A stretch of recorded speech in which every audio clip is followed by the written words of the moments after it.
Nuestro tema para hoy: ¿por qué Satanás es liberado de nuevo? Lo vamos a considerar junto con otro apartado sobre la resurrección. En Apocalipsis capítulo 20, versículos 6 al 10. Entonces, en resumen, el primer tema es la resurrección, el segundo es el destino final de Satanás. Consideremos dos versículos de Apocalipsis para entender la importancia siempre de cualquier aspecto de este libro profético. Apocalipsis 1:3 dice: Bienaventurado el que lee y los que oyen las palabras de esta profecía y guardan las cosas en ella escritas, porque el tiempo está cerca. Una invitación a recibir la bendición por leer, por oír y por guardar la palabra tanto del libro de Apocalipsis como de toda la escritura, de tapa a tapa, corroborado con otro versículo también de Apocalipsis que está en 22:7, capítulo 22, versículo 7 de Apocalipsis. He aquí, vengo pronto, bienaventurado el que guarda las palabras de la profecía de este libro. El propio Señor Jesucristo está prácticamente cerrando el tema de Apocalipsis en el capítulo 22, nos recuerda que Él viene pronto, en cualquier momento, y que es bienaventurado, bendecido, el que guarda las palabras de lo que está escrito en el libro que sale de la boca y del corazón de Dios y del Señor Jesucristo, tanto Apocalipsis como la Biblia entera. Consideremos primero la resurrección.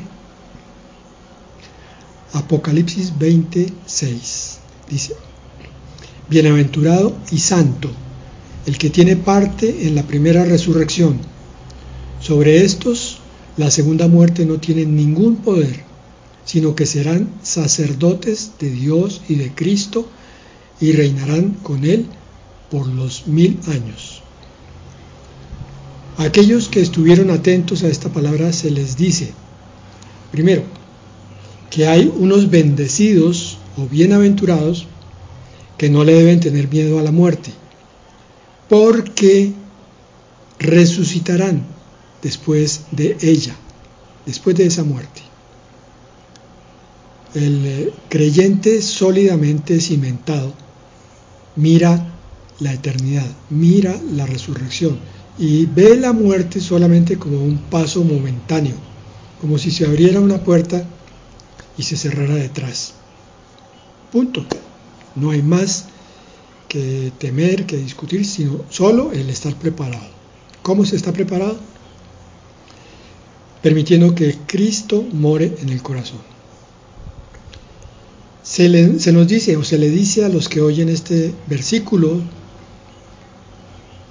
de 26 de Apocalipsis, que hay algo llamado la segunda muerte que no va a obrar en ellos, en los creyentes, en los bienaventurados.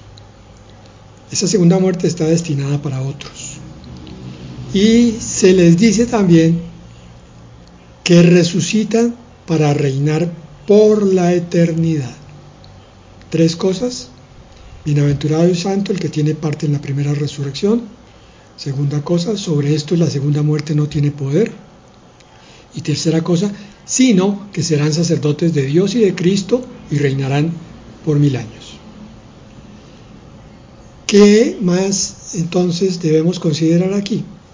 Pues todo esto debe fortalecer nuestra esperanza en un futuro bendecido en la eternidad.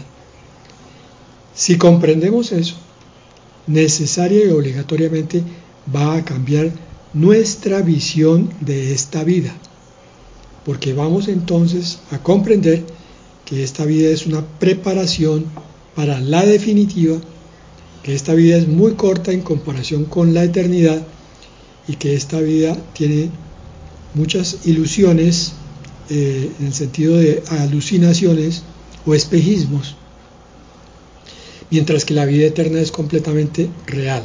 Entonces hay que luchar es por lo que es eterno y no por lo temporal. ¿Qué nos dice la palabra sobre la primera resurrección? Hechos 24:15 dice: teniendo esperanza en Dios, la cual ellos también abrigan, de que ha de haber resurrección de los muertos, así de justos como de injustos. Empezó diciendo teniendo esperanza en Dios, lo que yo decía hace unos minutos. Dice también, entre líneas, que casi todos morirán, excepto unos pocos que son los arrebatados. Son los únicos que no verán muerte. De resto, todo ser humano tiene como destino final la muerte. Pero, en segundo lugar, nos dice aquí que todos los muertos resucitarán en la primera resurrección, aunque no todos al tiempo, y que habrá otros reservados para otra resurrección al final de los tiempos, cuando viene el juicio final, para que se presenten precisamente con el cuerpo en ese juicio. Es la tercera cosa. La tercera cosa nos dice que unos no volverán a morir, pero otros sí.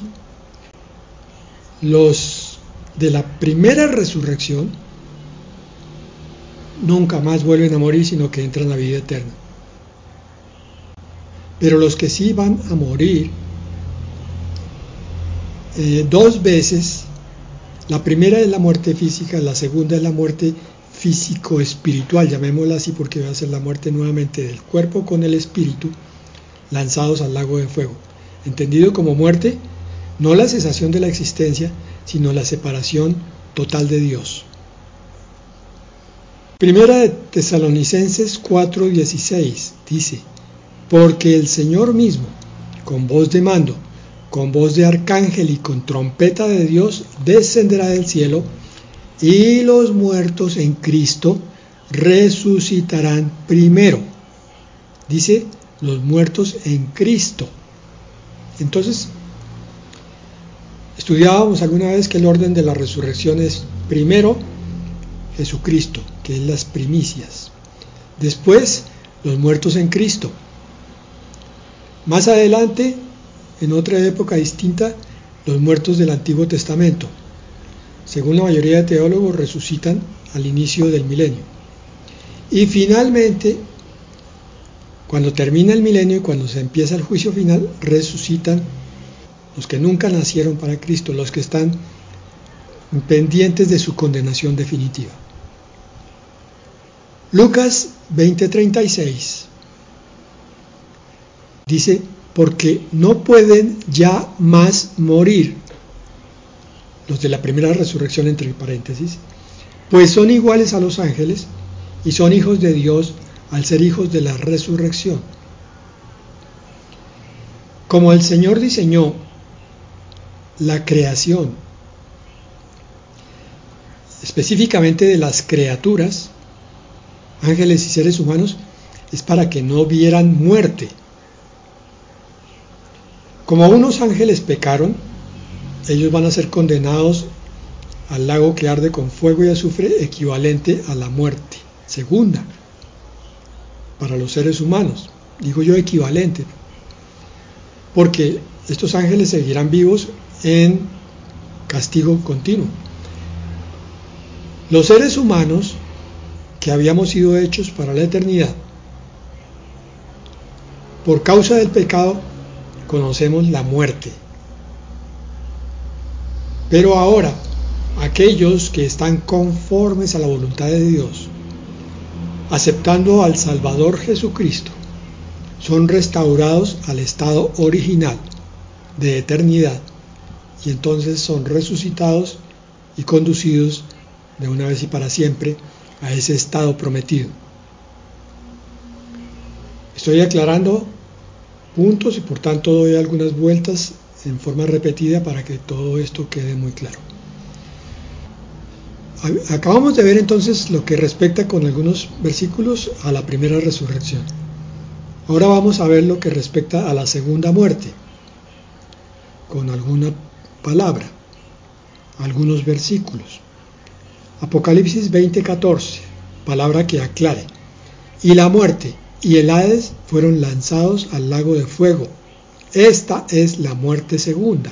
El hecho de ser lanzados al lago de fuego es la muerte segunda, dice Apocalipsis 20:14. Apocalipsis 21:8 dice: pero los cobardes e incrédulos, los abominables y homicidas, los fornicarios y hechiceros, los idólatras y todos los mentirosos tendrán su parte en el lago que arde con fuego y azufre, que es la muerte segunda. Ahí está la corroboración de lo que acabábamos de ver en 20:14. Hermanos, si alguno tiene confusión en estos conocimientos, en esta parte teológica, le recomiendo simplemente que vuelva a oír por segunda o más veces el audio que está en YouTube. Eso termina por aclarar todos los aspectos, y de paso pueden ir tomando apuntes para que se clarifique todo. Apocalipsis 2:11, con respecto a la segunda muerte, dice: el que tiene oído, oiga lo que el Espíritu dice a las iglesias. El que venciere no sufrirá daño de la segunda muerte. Conclusión: la segunda muerte no es para el creyente, no es para el cristiano, no es para el que muere en Cristo. Y estoy hablando del cristiano verdadero, del cristiano que es trigo. Para el verdadero creyente en Cristo está reservada la vida eterna, no verá la segunda muerte. Bien, entonces, ahora terminamos con eso, el tema de la resurrección, de que nos habla Apocalipsis 20, y continuamos con el siguiente, que es la liberación final de Satanás, que es un tema que intriga a muchos, porque lo menos que uno puede hacer cuando lee este pasaje es preguntarse por qué, si Satanás ha sido tan miserable, ha ocasionado tantísimo dolor y males al mundo, y finalmente en Apocalipsis es encadenado por 1000 años, ¿por qué esa prisión no se convierte en algo definitivo? ¿Qué es lo que hay detrás de esta palabra que está aquí? Dice Apocalipsis 27: cuando se cumplan los 1000 años, Satanás será soltado de su prisión, versículo 8, y saldrá para engañar a las naciones que están sobre los 4 puntos cardinales de la tierra, a Gog y a Magog, a fin de congregarlos para la batalla. El número de ellos es como la arena del mar. Aquí tenemos que hacer un alto y preguntarnos por qué la situación parece calcada y repetida del final de la tribulación. Recuerda que la mayoría de los teólogos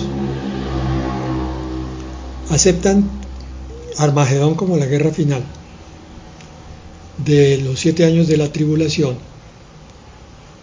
y allí recordamos que Apocalipsis nos decía que la bestia, el falso profeta y el anticristo son lanzados vivos al lago de fuego y azufre, y que el diablo era encadenado por 1000 años. Pero la situación se repite al final del milenio. Versículo 8 de Apocalipsis 20 nos dice que el diablo, Satanás, fue soltado de su prisión y sale nuevamente a engañar a los reyes de las naciones, lo mismo que hizo en la tribulación, y lo lleva a una batalla, lo mismo que hizo en la tribulación, contra Dios y sus cosas. Y es un ejército innumerable. ¿Qué propósito puede tener Dios permitiendo que sea soltado Satanás? Estas explicaciones no son fáciles porque la palabra no nos dice mucho sobre esto, no nos revela. Pero intuitivamente podemos pensar que definitivamente tiene que haber un plan de parte de Dios. Siempre Él lo hace todo planificado. no hace nada al azar. Soltar a Satanás tiene que tener un propósito grande. Y el primer propósito está aquí en Apocalipsis 28. Lo suelta, inmediatamente va a buscar los rebeldes y los que se oponen a Dios y los levanta en contra de Dios.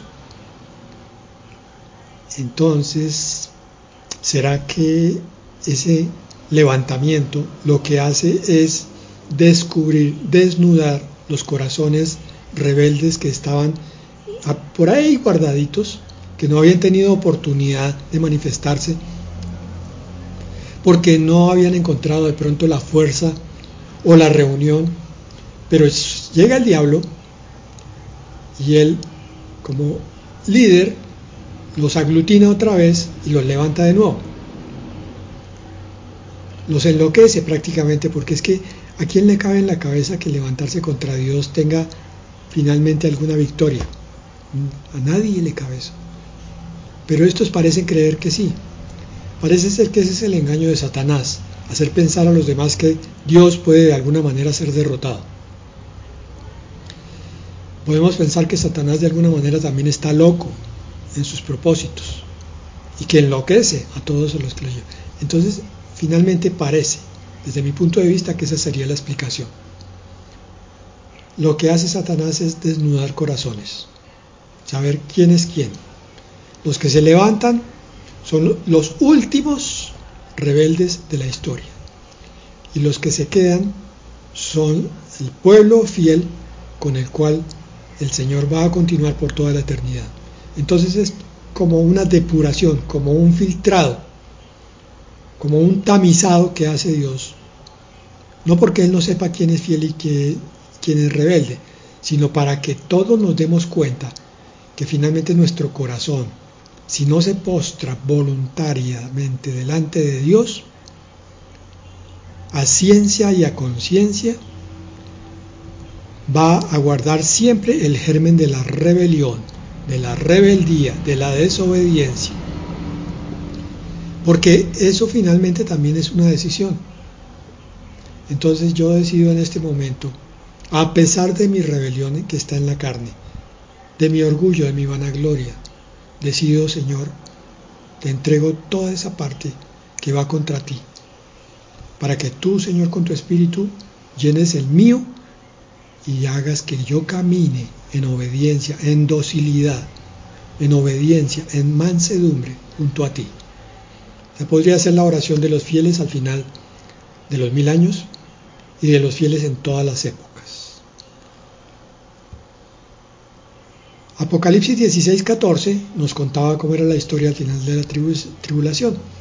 Pues son espíritus de demonios que hacen señales, los cuales salen a los reyes de todo el mundo habitado para congregarlos para la batalla del gran día del Dios Todopoderoso. Bien, comparen entonces Apocalipsis 16 con Apocalipsis 20 y verán que la historia se repite.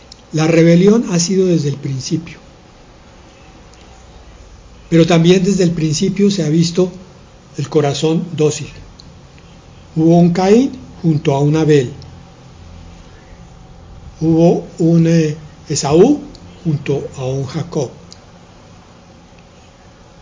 En las iglesias de hoy ocurre igual, el trigo junto a la cizaña, y uno y otro sigue a su respectivo comandante. Hermano, es una invitación a que voluntariamente, cada día que te acuerdes, doblegues tu corazón delante de Dios, humildemente, repito, obedientemente, y sobre todo voluntariamente, para que no esperes que algo que tienes guardado se levante en un momento en contra de las cosas de Dios. Apocalipsis 29. Y subieron sobre lo ancho de la tierra y rodearon el campamento de los santos y la ciudad amada, y descendió fuego del cielo y los devoró. Dice ahí, descendió fuego del cielo y los devoró. Es lo que decía antes, que parece ser una solución bastante rápida, bastante instantánea de esa rebelión del final del milenio, que ya vamos a considerar. ¿Qué es lo que ocurre aquí? En resumen, Satanás, que estaba encadenado y no podía hacer daño, y no podía engañar, y por esa razón el milenio es un tiempo completamente transformado. No solo por eso, sino también por el reinado de Cristo sobre la tierra y por la restauración de algunas condiciones, digamos, paradisíacas o edénicas. Entonces el milenio se convierte en un reinado casi sobrenatural, aunque realmente terrenal. Prácticamente el mal es erradicado, prácticamente la enfermedad y la muerte desaparecen, prácticamente, no completamente. Sin embargo, al final, el Señor parece que quiere probar algo, y entonces da la orden de liberar a Satanás, que estaba encadenado. Satanás sale y en su carácter, que no ha cambiado ni un ápice, vuelve a hacer lo mismo que hizo en la batalla de Armagedón, en la tribulación: reunir los corazones rebeldes contra el Dios Altísimo, en este caso también contra Él que gobierna en el milenio, o sea, el Cordero de Dios. ¿Y eso por qué? Esta es una pregunta muy, muy importante, porque también nos va a resolver cuestiones críticas de nuestra propia vida. Hagamos un repaso de todo esto. Primero, en el milenio, donde casi todo es perfecto, muchos al final terminan rebelándose. Por ahora grábate esa idea, tenla ahí, medítala. ¿Por qué se rebelan si casi todo es perfecto? Pero es que en la iglesia, con la gracia de Dios, que es la época en la cual el Señor no está con exigencias de ley y le da a cada uno de nosotros las capacidades para cumplir todo lo que Él dice en la palabra. Sin embargo, hay muchos corazones también rebeldes y desobedientes. En eso no se diferencia del milenio. Estoy yendo de para atrás. Pasemos ahora a Israel. Con la ley también hubo muchos rebeldes. Hubo cantidad de casos que están descritos en los libros de la Biblia sobre la rebelión de Israel y las quejas del Señor con respecto a esa rebelión. Llevamos entonces 3 etapas: milenio, iglesia y reinado de Israel con rebelión. Pero cuando no había ley, antes del monte Sinaí, también hubo un Nimrod que se rebeló. Hubo unos hermanos de José que lo quisieron matar por una visión que le dio Dios. Y hubo Caín y muchos Caínes. Llegamos hasta las puertas del Edén con rebelión siempre en la historia, pero entramos en el paraíso y Adán también se rebeló. Pero más allá, incluso en el cielo, Lucifer se rebeló. Lo que tenemos es que la historia universal, desde no sabemos qué tiempo, pero un poco más adelante de la creación, ha sido la historia de la rebelión. Y si ustedes miran bien, lo más perfecto de todo era el cielo, o es el cielo. Y sin embargo, Lucifer se rebeló. Aquí en la creación era el paraíso, el sinónimo de la perfección, y Adán se rebeló. Y llegamos al milenio, que es casi perfecto otra vez, y muchos se rebelan para la guerra de Gog y Magog. Eso tiene que cuestionarnos profundamente. ¿Qué es lo que hay en el fondo de los corazones del ser humano que hace que mira a Dios y siente que es un Dios que oprime, que exige y quiere rebelarse? No entiende el verdadero carácter de la palabra de Dios. Precisamente eso es lo que el Señor quiere probar en el milenio, eso es lo que estamos viendo, que no importa si las condiciones son perfectas o casi perfectas, si no hay, primero, un gobierno total y completo de parte de Dios, y no hay una transformación también total y completa de la naturaleza humana, la rebelión está a la vuelta de la esquina. Moraleja, un corazón que no está plenamente rendido es potencialmente el corazón de un rebelde que puede hacer mucho daño. Lección para nosotros, miremos cuáles son los núcleos que todavía quedan de rebelión, de rebeldía, de desobediencia, de falta de sometimiento, de falta de rendición a la palabra de Dios, para que luchemos a brazo partido de forma tal que entendamos que la rebelión es un daño mayúsculo para la naturaleza de la criatura. Y lo que Dios está probando es que no importa el sistema espiritual que Él plantee, los hombres siempre se quieren rebelar contra Dios, siempre. Entonces está esperando que haya, diríamos nosotros, yo sé que alguien me va a acusar de un sistema de méritos cuando diga lo siguiente, pero está esperando que haya corazones muy especiales, corazones que a pesar de mucha rebelión alrededor y de que todos estén haciendo lo malo,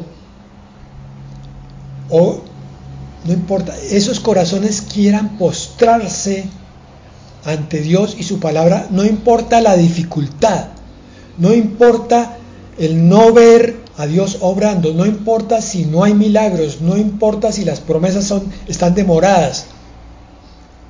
Hay siempre unos corazones que están dispuestos y que son los menos, porque los más siempre se van a quejar, siempre van a decir, pero ¿por qué Dios no me da esto y no me trae esto y no arregla esto?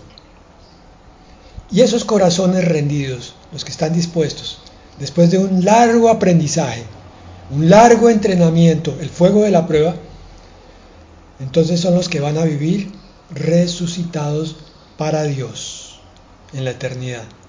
Son aquellos que se van a quedar como el ejército, como la esposa, como los invitados de Dios por el milenio y por la eternidad. Para mí, personalmente, esa es la gran lección del milenio. Es la gran lección de la escritura mirada de tapa a tapa, desde Génesis hasta Apocalipsis. Que, mis hermanos, es hora de analizarnos y ver que todos tenemos núcleos increíblemente peligrosos y grandes de rebelión. Y que es hora de empezar a doblar la rodilla y agachar la cerviz delante de nuestro Dios, porque Él lo va a hacer de todas maneras, con los que quieran o con los que no quieran. A uno los desecha y a otros los trae para acá, para Él. Y van a ser su especial tesoro. Que todos los que oigan esta palabra digan amén, Señor, yo quiero estar entre el ejército de Dios. Quiero estar entre aquellos que son humildes de corazón y que son dóciles y mansos y que quieren someterse al señorío del Señor. Apocalipsis 20:10. Y el diablo que los engañaba fue lanzado al lago de fuego y azufre, donde también están la bestia y el falso profeta, y serán atormentados día y noche por los siglos de los siglos. A esto me refiero. Este es el castigo final para la rebelión. En Apocalipsis 19:20 decía, y la bestia fue apresada y con ella el falso profeta. Eso es lo que nos decía 20:10, que ya estaban en el lago de fuego y azufre, la bestia y el falso profeta, y los que murieron en Armagedón, todos los rebeldes de la tierra que estaban vivos hasta ese momento. Todos van a ser lanzados a acompañar a la bestia, al falso profeta y ahora al diablo que los engañaba y fue lanzado. Entonces también la Trinidad satánica termina en el infierno, que es donde debe vivir, porque la la Trinidad celestial tiene su lugar en otra parte mucho más alta, que es donde nos están abriendo la puerta para que vayamos allá por toda la eternidad. En resumen, de los 1000 años, ¿cómo se inicia? Los 1000 años vienen a continuación de la segunda venida de Cristo, del juicio a las naciones y del inicio del reinado con la esposa de Cristo. Empezará a establecerse el culto antiguo para los israelitas que vivan en la patria terrenal. No sé exactamente cuál será el papel de la esposa a ese nivel, pero cuando leemos del milenio en los profetas, descubrimos que muchas cosas son restauradas, festividades judías, la visita a Jerusalén una vez al año para todos los que creen. Todas esas serán obligaciones para todas las naciones, o sea, para todos los seres humanos que estén habitando en el milenio. Hagan de cuenta entonces una Israel, como quizás fue en los tiempos de Moisés y de Aarón, cuando se instituyó todo lo que estaba en Éxodo y en Levítico, y se estaba tomando la tierra prometida. Así será el milenio, pero extendido a todo el mundo. Y supervisando ese funcionamiento de Israel estará la esposa de Cristo con el Señor Jesucristo. Protagonistas. En primer lugar, Dios el Padre, que le cede el gobierno a Dios el Hijo. Dios el Hijo, que toma de su herencia y la reparte entre su esposa, los que son de Cristo. Protagonistas también aquellos que pasaron salvos de la tribulación al milenio, serán los iniciadores de la población del mundo, porque recuerden que murieron casi 4.000, más, 2/3 partes, como 5.500 millones de habitantes de los 8.000 que somos actualmente, más o menos en proporción. 5.500 millones de habitantes. 2 de cada 3 personas que tú conoces van a morir en la tribulación.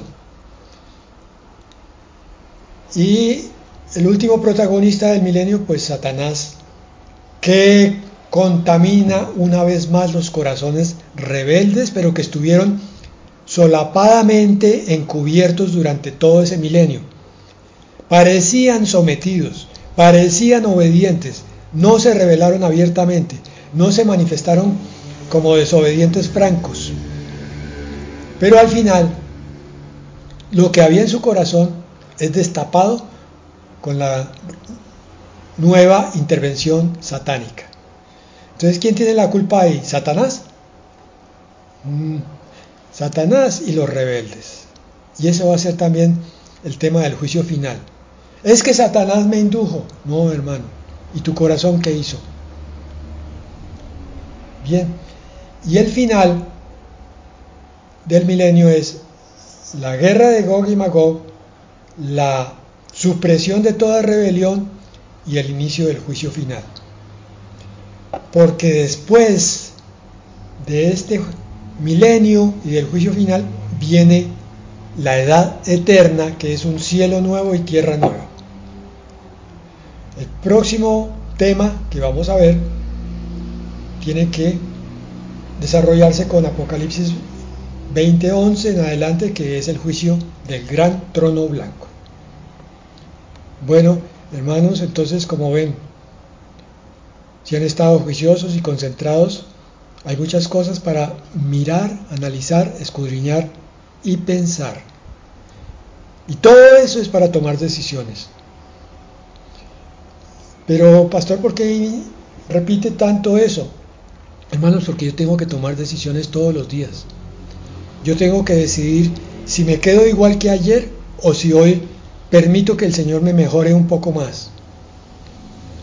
Y mañana tengo que decidir exactamente lo mismo con respecto a hoy. Mañana tengo que estar un poco más arriba, porque el Señor es lo que quiere, cada día levantarnos más y más. Si yo me estanco, Es como si empezara a morir lentamente. Y peor aún si retrocedo. Mis decisiones para avanzar tienen que ver con la santidad necesariamente. Mis decisiones para retroceder tienen que ver necesariamente con la rebelión y el pecado. Entonces yo escojo.